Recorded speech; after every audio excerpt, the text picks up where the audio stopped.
looking at managerial accounting, it's very, very important to understand the difference between direct materials, direct labor, and factory overhead. A really good way to understand is think about an example, something out there that's normal every day, like a baker or a pizza shop maker. So let's say that I make pizzas. We've got the dough, we've got the ingredients like pepperoni, sausage, veggies, we've got pizza sauce, we've got all these items, cheese. All these things are considered direct materials. They go directly into that pizza. So those are direct materials. Of course, direct labor, that's me, right? I'm actually putting in time with respect to the actual pies. You've got overhead, which are going to be items that cannot be directly traceable to the actual item itself. So these are things like pizza trays that go into the oven itself, various items in that regard.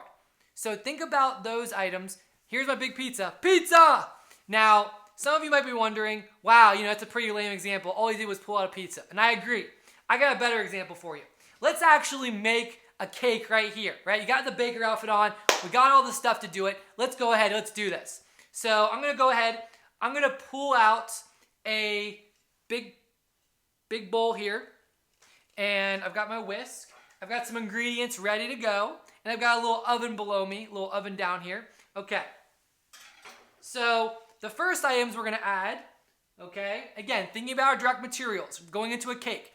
I actually went ahead and did this. This would obviously make the video a lot longer. I pre-sifted some flour, sugar, baking soda, all those items, salt, all those things right here. So we got our mix, our cake mix. So that's already in there. Again, flour, sugar, baking soda, salt, all those items already in there, ready to go. Then we've got, of course, some oil. So go ahead and pour some of that oil in there, right? Look at that. Ooh, yeah. Put some oil in there. Got some water. How to have water. Okay, so we'll go ahead and put some water in there.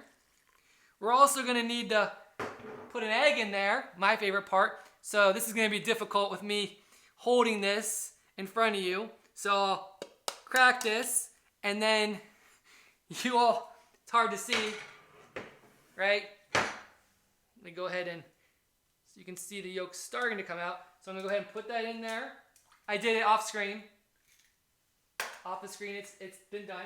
We've got all our things. We've got our cake mix. We've got our water, oil. We've got our egg. Let's go ahead and mix this together, right? And as I'm talking about this, remember, direct materials. So these are direct materials.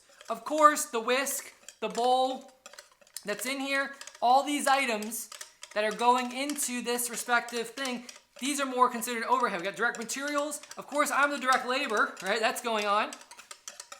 Mix this up, right? Whisk it really good. Whisk that really good there. Okay. Okay. All right. So then I'll put that down into the oven and put that down there. So we got all our items. Go ahead and put that into the oven. Let me talk to you for a little bit as that bakes. Now, with respect to this item, this cake, very important. Again, we have direct materials. You saw the direct materials going in. We have direct labor, which is me, of course, working on this cake. Got the overhead going into all these respective items, the bowls, the oven. It's not directly traceable to the cake itself.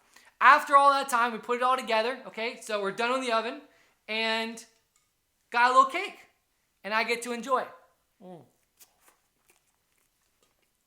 Very good.